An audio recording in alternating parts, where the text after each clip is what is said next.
প্রিয় শিক্ষার্থীবৃন্দ, কেমন আছো তোমরা সবাই? আশা করি ভালো।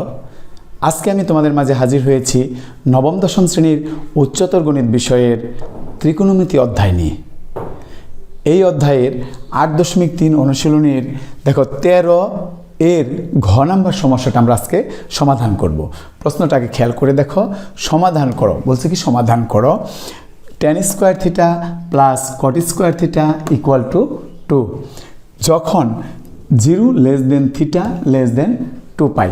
এই শর্ত সাপেক্ষে এইটার সমাধান করে থিটার মানটা আমাদের বের করতে হবে। বুঝতে পেরেছ? আচ্ছা, ঠিক আছে, তাহলে আমরা এটা সমাধান করব। তার পূর্বে একটা কথা তোমাদের আমি বলি, আমার এই চ্যানেলটা কিন্তু অবশ্যই তোমরা সাবস্ক্রাইব করবে। শুধু সাবস্ক্রাইব করলেই হবে না, পাশের বেল আইকনে ক্লিক করে রাখবে, কেননা আমি যখনই ভিডিও আপলোড করব সাথে সাথে তুমি এর নোটিফিকেশন পেয়ে যাবে। আর শেয়ার করবে কেন?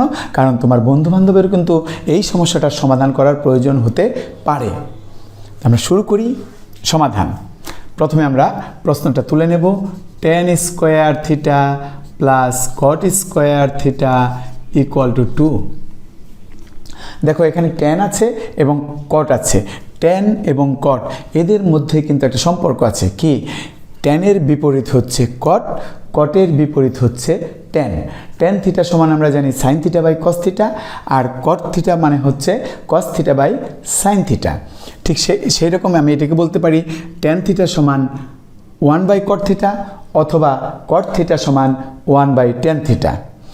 আমি যদি এই tan থিটা এবং cot থিটা এই যে দুইটা অনুপাত আছে, আমি যে কোনো একটা বানিয়ে নেব। আমরা cotকে tan বানাতে পারি অথবা tanকে cot বানাতে পারি, যেটা খুশি। তাহলে আমরা প্রথমে চেষ্টা করি, যেহেতু tan প্রথমে আছে, আমরা cotটাকেই tan বানিয়ে নেই। কি বলো? ঠিক আছে, তাহলে পরে আমরা প্রথমে tan স্কোয়ার থিটা এখানে লিখে নেব, তাই না? তারপরে আমরা এই cot থিটা সমান হলো 1 বাই tan থিটা, তাহলে cot স্কোয়ার থিটা সমান হবে কি 1 বাই tan স্কোয়ার থিটা।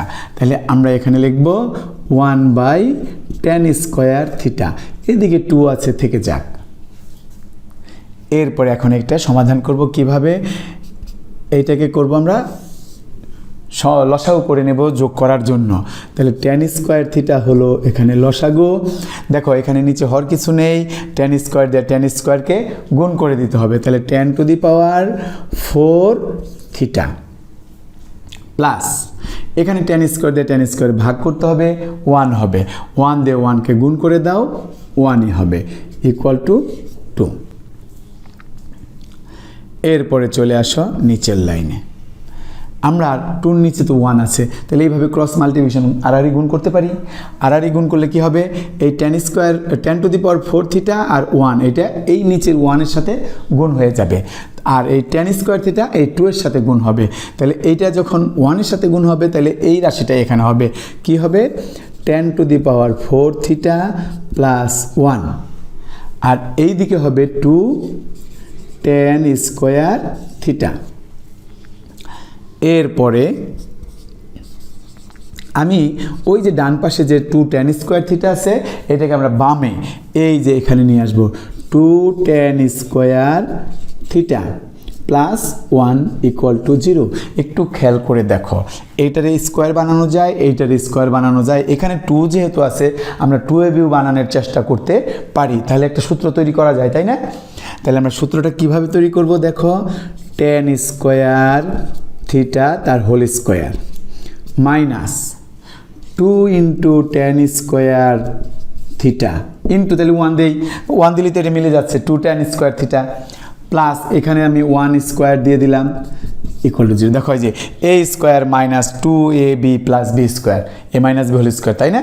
তাহলে a minus b whole square সূত্র আমাদের এখানে হয়েছে। আমরা লিখব tan square theta minus 1 whole square equal to 0।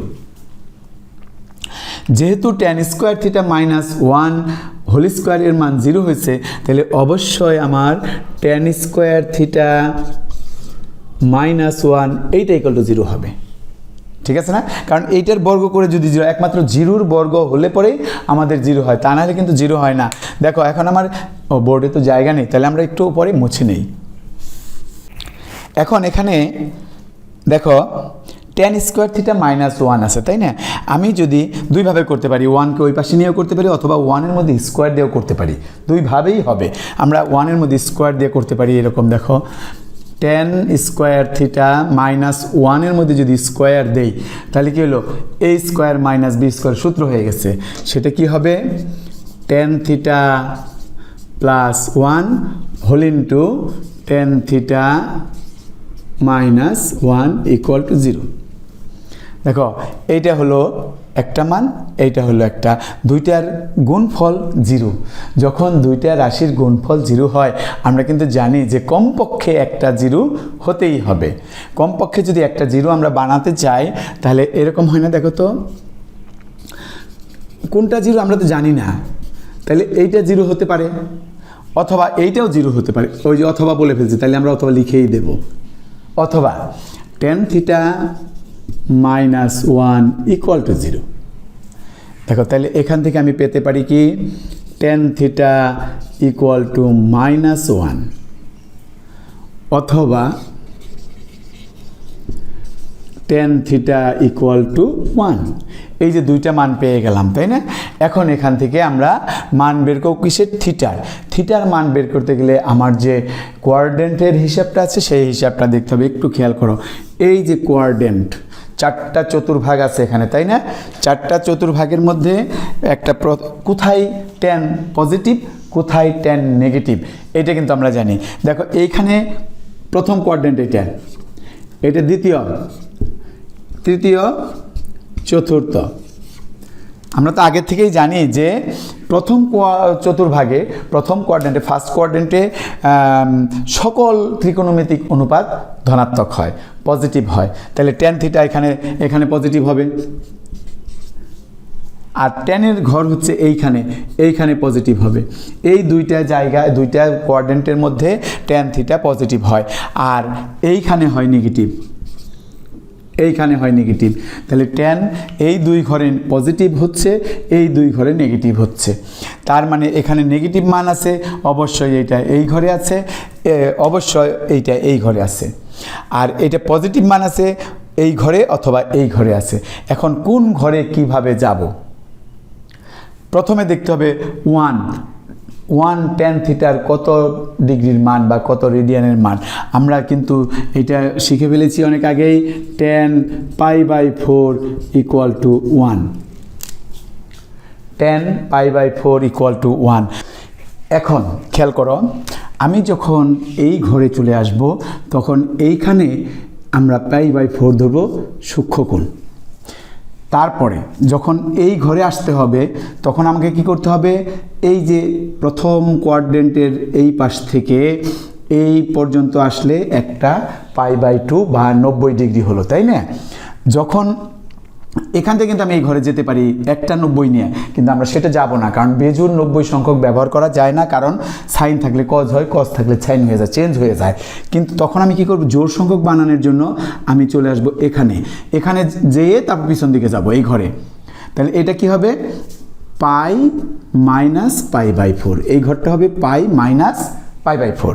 আবার যখন তুমি সামনের ঘরে যাবা তখন ঠিক একইভাবে দুইটা π/2 গিয়ে তারপরে সামনের ঘরে চলে যাব। তার মানে এইটাতে হবে π + π/4, এই ঘর গেল। কিন্তু যখন তুমি চতুর্থ কোয়াড্রেন্টে যাবা তখন এখানে আরেকটা π/2, তাহলে 3টা π/2, তারপরে আরেকটা π/2 যাব জোড় সংখ্যক বানানোর জন্য, তাহলে 4টা π/2, তারপরে এখানে তুমি ব্যাক করবে। তার মানে কি 4টা π/2 মানে কি 2টা পাই, 2π। তাহলে এখানে 2π - π/4 দিয়ে আমি এই ঘরে যাব। এখন যদি আমি এইখানে ব্যবহার করি এই মানগুলো, আমরা তো দেখতেই পাচ্ছি tan থিটা ইকুয়াল টু -1, এই ঘরে নেগেটিভ, এই ঘরে নেগেটিভ, তাহলে এই tan থিটার মানটা হবে এই π - π/4 ব্যবহার করব, আমরা 2π - π/4 ব্যবহার করব। তখন কি লিখব, আমরা একটু বামের থেকে লিখি, tan থিটা ইকুয়াল টু এই যে tan π - π/4, এই লেখটা। আরেকটা হচ্ছে সেম মান আসবে, সেটা হলো tan 2π - π/4, এই দুইটা হয়ে গেল। এইটা -1 যেহেতু আছে, কারণ এইটার মানও -1 হবে, এই ঘরে আসছে, আর এইটার মান চতুর্থ কোয়াড্রেন্টে আসছে, তাহলে এখানেও -1 আসবে। তাহলে অথবা দিয়ে আমরা কি করব, এরপরে লিখব tan থিটা ইকুয়াল টু, এখানে কিন্তু 1 আছে, পজিটিভ মান এইখানে আছে, পজিটিভ মান এইখানে আছে, তার মানে প্রথম কোয়াড্রেন্টে পজিটিভ, থার্ড কোয়াড্রেন্টে, তৃতীয় কোয়াড্রেন্টে পজিটিভ, তৃতীয় চতুর্ভাগে পজিটিভ। তাহলে পরে আমরা প্রথমে এই প্রথম যে চতুর্ভাগ আছে ফার্স্ট কোয়াড্রেন্ট, সেখানে π/4, তাহলে এখানে আমরা লিখব tan π/4। এরপরে তৃতীয় চতুর্ভাগে বা থার্ড কোয়াড্রেন্টে এখানেও পজিটিভ, তাহলে π + π/4, এখানে লিখব tan π + π/4। এই যে আমাদের চারটা মান হয়ে গেল, বুঝতে পেরেছো তো? তাহলে দেখো আমি আবার বলতেছি, যেহেতু এখানে -1 আছে, আমার ট্যানের এই ঘরে ট্যান নেগেটিভ, এই ঘরে ট্যান নেগেটিভ, এই ঘরে আসতে গেলে একটা 90, দুইটা 90, তারপর মাইনাস করে আসতে হবে, তার মানে π - π/4। আমরা এখানে লিখেছি কি tan π - π/4। আর এই দিকে যা কি করতে হচ্ছে, আরেকটা -1 আছে, এই ঘরে -1 হবে, তাই না? এই ঘরে যাওয়ার রাস্তা হচ্ছে একটা π/2, দুইটা π/2, তিনটা π/2, চারটা π/2, তার মানে 2টা π। এখানে চলে আসছি, সেখান থেকে আমার একটু পিছন দিকে আসতে হবে π/4, তার মানে এটা হলো 2π - π/4। আর এইখানে দেখো tan থিটা ইকুয়াল টু 1 আছে, 1 হলো পজিটিভ, এই ঘরটা পজিটিভের, এই ঘরটা পজিটিভের, তাহলে এই দুইটা যদি পজিটিভ হয়, তাহলে আমরা এখানে লিখব tan π/4 1 এর পরিবর্তে, আর এইটাও পজিটিভ, 1 এর পরিবর্তে তাহলে লিখব π + π/4। এই যে হয়ে গেল। এখন আমরা এইটুকু জাস্ট ক্যালকুলেশন করব, অঙ্কটার কি ক্যালকুলেশন করব, এখানে বিয়োগ আছে বিয়োগ করব, ওখানে যোগ আছে যোগ করব, ঠিক আছে? তাহলে করে ফেলি আমরা। লেখো তোমরা tan theta equal to tan, এইটুকুর মধ্যে বিয়োগ করলে লসাগু হবে 4, এখানে 4π - π ইকুয়াল টু tan, এখানে যদি তুমি লসাগু করো, এখানে লসাগু হবে 4, এখানে 8π - π, এই যে 4 দেওয়া 2 এর গুণ হয়ে যাবে, 4 দুগুণে 8π - π। অথবা চলে আসে এখানে tan থিটা ইকুয়াল টু, এখানে tan π/4, এখানে কিচ্ছু করতে হবে না, tan π/4, ঠিক আছে? এরপরে এইখানে যে আমার একটু যোগ করতে হবে, লসাগু হয়ে যায় 4, এখানে 4π + π।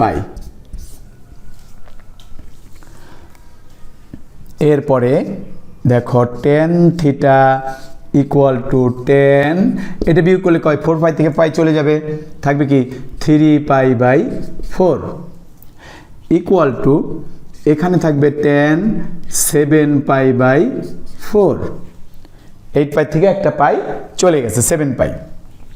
অথবা এখানে কি থাকবে, tan থিটা ঠিক থাকবে equal to tan π/4 equal to tan, এখানে এই 4π এবং π যোগ হবে, তাই না? যোগ হলে 5π হবে, তাহলে আমরা এখানে লিখব কি 5π/4। দেখো সবগুলাই কিন্তু tan থিটার মান, এটাও tan থিটার মান, এটাও tan থিটার মান, এইটাও tan থিটার মান, এইটাও tan থিটার মান, তাই তো? তাহলে tan থিটা সমান যদি tan 3π/4, তাহলে থিটা হবে 3π/4, যদি এইটা হয় তাহলে থিটা হবে 7π/4, এইটা হলে হবে π/4, এইটা হলে হবে 5π/4। তাহলে এইটা আমরা লিখব যে সুতরাং থিটা ইকুয়াল টু, আমরা সিরিয়ালি লিখে যাই π/4, 3π/4, 5π/4 অ্যান্ড 7π/4। এই চারটা মান আমরা এই মানের ক্রমানুসারে একটু সাজিয়ে লিখে দিলাম, চারটা মানই হবে। আমরা লিখব সুতরাং নির্ণেয় সমাধান, নির্ণেয় সমাধান কি হবে সমাধান, থিটা ইকুয়াল টু π/4, 3π/4, 5π/4 অ্যান্ড 7π/4। এই চারটা মান আমাদের হয়ে গেল, তুলে নাও তোমরা, অঙ্ক কিন্তু শেষ। ঠিক আছে, আজকে তাহলে এই পর্যন্তই, পরবর্তী ক্লাসে আবার তোমাদের সাথে আমার দেখা হবে। সেই পর্যন্ত তোমরা সবাই ভালো থেকো, আর মনোযোগ দিয়ে দেখার জন্য তোমাদের সবাইকে আন্তরিক ধন্যবাদ।